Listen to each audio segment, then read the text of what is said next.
You are all welcome. इस video में CAPF AC की परीक्षा की तैयारी के ऊपर चर्चा करेंगे, विशेषतः पेपर 2 के बारे में। जैसा कि आप जानते हैं कि पेपर 2 में एसेस 80 मार्क्स का है और you have to write 4 essays, each is of 20 marks. You can write the essays either in Hindi और in English। आप उसे हिंदी में भी लिख सकते हैं और इंग्लिश में भी लिख सकते हैं। और आप ये भी जानते हैं जनरल स्टडीज पर आधारित है, पॉलिटी पे, हिस्ट्री पे, इकोनॉमी पे, करंट अफेयर्स पे आधारित है। टोटल 80 मार्क्स का है, बहुत महत्वपूर्ण है। इसके अतिरिक्त पार्ट बी में रीडिंग कॉम्प्रिहेंशन, जिसमें पैसेज दिए रहेंगे और उसके उपरांत प्रश्न दिए होंगे। उन प्रश्नों का उत्तर पैसेज को पढ़ने के बाद आपको देना है। फिर प्रेसी राइटिंग है,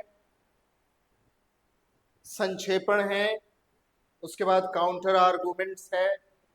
काउंटर आर्गुमेंट्स में कोई ऐसा विवादित मुद्दा दिया जाएगा, कंट्रोवर्शियल मुद्दा दिया जाएगा, जिसके दोनों पक्षों में आपको अपने विचार रखने हैं, आर्गुमेंट्स रखने हैं।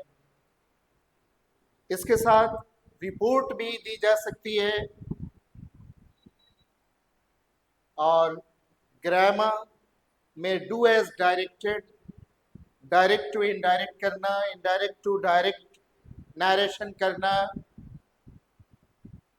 Active to passive voice, passive to active voice इत्यादि होंगे। आज का वीडियो प्रेसी राइटिंग पे फोकस्ड है। प्रेसी राइटिंग में छात्रों को कठिनाई होती है और विशेषतः उन छात्रों को जो वर्नाकुलर मीडियम के हैं, हिंदी मीडियम के हैं, उन्हें कम समय में प्रेसी लिखना उनके लिए रिलेटिवली डिफिकल्ट होता है। उस कठिनाई को मस्तिष्क में रखते हुए इस वीडियो को तैयार किया गया है। कुछ पॉइंट्स हैं जो आपकी सहायता करेंगे। साथ में पेपर 2 की तैयारी के लिए राजधानी कोचिंग सेंटर एक विशेष बैच भी आरंभ कर रहा है 15 जून को, जिसका समय है 7 PM to 8:30 PM। ये ऑनलाइन उपलब्ध है, भी उपलब्ध है ऑफलाइन के साथ साथ।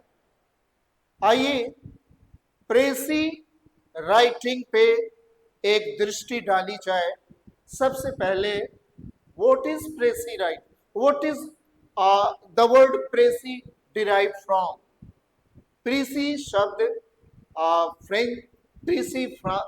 फ्रांसीसी भाषा का शब्द है, जिसकी उत्पत्ति लैटिन भाषा के शब्द प्रीसीडियर से हुई है, जिसका अर्थ होता है टू कट शॉर्ट, किसी चीज को काट कर छोटा करना।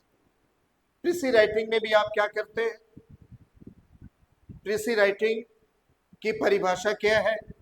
अब प्रेसी writing is a summary of a gist of a text, a gist of a text, किसी पैसेज का, किसी आर्टिकल का, किसी लेख का एक संक्षिप्त रूप है। लेकिन तकनीकी रूप से ये 1/3 में होता है, यानी 1/3 में आपको करना पड़ता है। आइए कुछ मेथोडिकल स्टेप्स को देखते हैं जो आपकी सहायता कर सकता है प्रेसी और राइटिंग को करने में। एक सुव्यवस्थित ढंग से कैसे प्रेसी राइटिंग को की जाए, उसके लिए स्टेप्स क्या है, कदम क्या है, उस पे मैं प्रकाश डालना चाहता हूँ, एक एक करके देखना चाहता हूँ। सबसे पहला है कि रीड द टेक्स्ट थॉरोली। पहले आप उस लेख को, उस पैसेज को पढ़ें। पढ़ने में दो प्रक्रियाएं। सबसे पहला कदम है कि आप एक विहंगम दृष्टि डालें, एक you have a cursory look at the text, that is called skimming, उसको कहते हैं तकनीकी भाषा में। इससे इतना आपको पता चलेगा कि ये टेक्स्ट जो है, ये पैसेज किस चीज के संबंध में है। आरंभिक कुछ लाइंस, बीच में थोड़ी सी नजर डालें और अंतिम एक दो लाइंस को पढ़ने के बाद एक रफ आइडिया हो जाएगा कि ये passage, what is this passage about. उसके उपरांत आप उसको ध्यान से पढ़ें आरंभ से अंत तक। This is called scanning. और पढ़ते समय किन बिंदुओं पर ध्यान दें, मेन आइडियाज, मुख्य क्या विचार प्रस्तुत किया गया है, कौन सा तर्क या सबूत या साक्ष्य प्रस्तुत किए गए हैं। और एक और चीज है थीसिस। थीसिस पे ध्यान दें कि ये थीसिस क्या। सबसे पहले आइए देखते हैं कि ये थीसिस क्या है। उस विषय पर, जिस विषय पे लेखक लिख रहा है, टॉपिक और थीसिस में अंतर है। टॉपिक वो विषय है जिसमें लेखक लिखता है, और थीम वह मुद्दा है, उस विषय का जो आयाम है जिस पे लेखक अपना विचार प्रस्तुत करता है, उसे थीम कहते हैं। उस विषय पे, जैसे डेमोक्रेसी, प्रजातंत्र, ये एक टॉपिक है। डेमोक्रेसी का समाज पर प्रभाव क्या है, ये क्या है, एक थीम है। डेमोक्रेसी का समाज के लोगों में, देश के आर्थिक तंत्र पे क्या प्रभाव पड़ता है, ये एक डायमेंशन है, ये एक थीम है। तो इन दोनों में अंतर बनाए रखिए कि टॉपिक क्या है और थीम क्या है।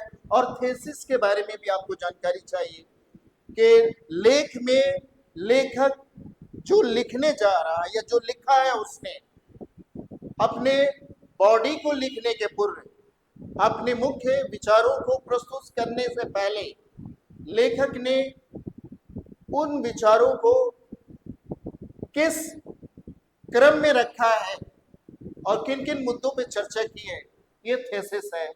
इस पे भी ध्यान दें, थेसिस स्टेटमेंट में। उसके बाद आप पढ़ने के साथ साथ आप इंपॉर्टेंट पॉइंट्स को, की पॉइंट्स को आप अंडरलाइन करिए और मार्जिन में एक नोट्स लिखिए उन बिंदुओं पर, मेन पॉइंट्स पे, की आर्गुमेंट्स पे, और की सेंटेंसेस जो है उसको आप अंडरलाइन कर दीजिए। जब आप पढ़ रहे हैं तो पढ़ने के साथ उस लेख का, उस पैसेज की संरचना क्या है, उस पर भी विचार कीजिए कि विचारों को, लेखक ने अपने विचारों को, अपने भाव को, जिस विषय पे वो लिख रहा है, किस क्रम में रखा है। इस क्रम को आप ऑर्गेनाइजेशन कह सकते हैं या स्ट्रक्चर कह सकते हैं। इंट्रोडक्शन क्या है, लेखक ने अपने लेख का इंट्रोडक्शन किस प्रकार दिया है, अपने मुख्य आर्गुमेंट्स को किस प्रकार रखा है, अपनी थीसिस जो लिखना चाहता है उसके लिए उसने क्या इंडिकेशन अपने पैसेज में लिखा है, दिया है। इंट्रोडक्शन पे ध्यान दीजिए। उसके बाद उस लेख की बॉडी क्या है, मुख्य विचार जिसको पे लेखक बहस करना चाहता है और जिसके लिए सपोर्टिंग पॉइंट्स और आर्गुमेंट्स लाता है, उसे बॉडी कहते हैं। उस बॉडी पे भी आप को आइडेंटिफाई करने का प्रयास करिए। और उसके उपरांत आप देखिए कि लेखक ने अपने मुख्य विचार को, अपनी सोच को, अपने फाइनल थॉट को कहाँ पे रखा है और कैसे रखा है, जिसे आप कंक्लूजन कह सकते हैं। इन सब के उपरांत आप एक आउटलाइन बनाइए, एक रफ स्केच लिखिए, एक सिनॉप्सिस लिखिए कि लेखक ने अपने विचारों को किस क्रम में रखा है, ताकि वो आपको सहायता करेगा।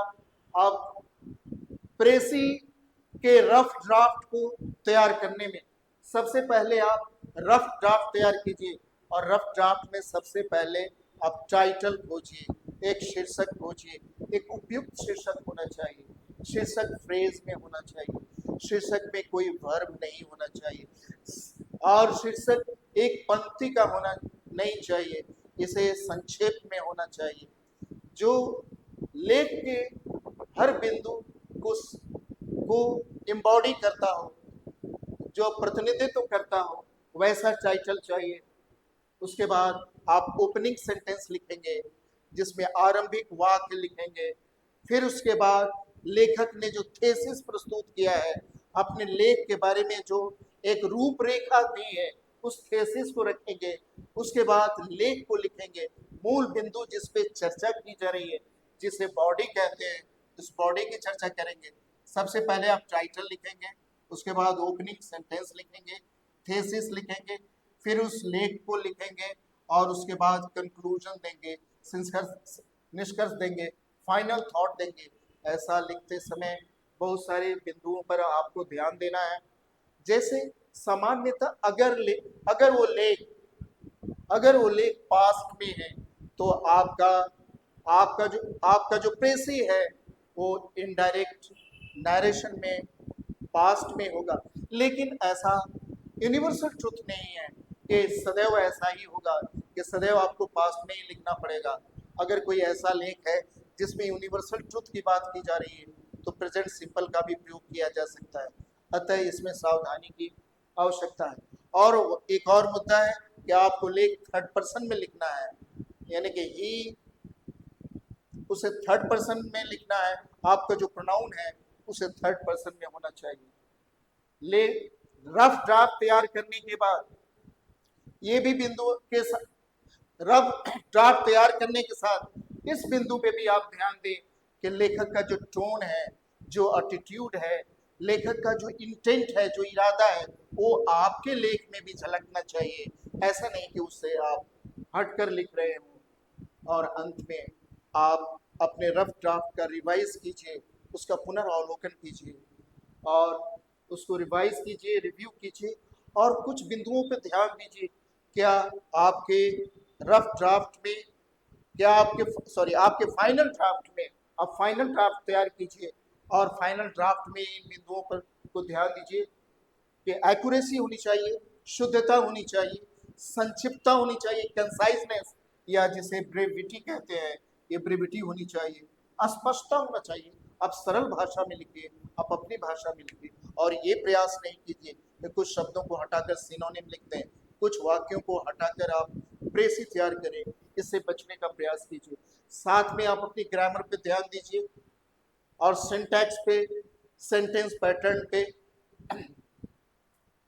और एक और मुद्दा है जिस पे आपको बहुत ध्यान देने की आवश्यकता है कि आपका वाक्य, आपका पूरा प्रेसी जुड़ा होना चाहिए, उसमें यूनिटी होनी चाहिए। ऐसा लगना चाहिए कि सारे पैराग्राफ्स एक ही मुद्दे पर केंद्रित है, और सारे शब्द और सारे वाक्य सब एक ही मुद्दे पर, पैराग्राफ में जो मुद्दा उठाया गया है उस पे केंद्रित है। और ये भी ध्यान रखने की आवश्यकता है कि प्रेसी सामान्यतः एक ही पैराग्राफ में लिखते हैं, और कोहेरेंस, आपस में जुड़ाव को भी देखना है कि हमारे वाक्य एक दूसरे से जुड़े हो। इसके लिए ट्रांजिशन शब्द की जानकारी की आवश्यकता है, लेकिन इस पे अन्य वीडियो में प्रकाश डालेंगे। Thank you very much for being with us. See you in the next video. Until then, good night.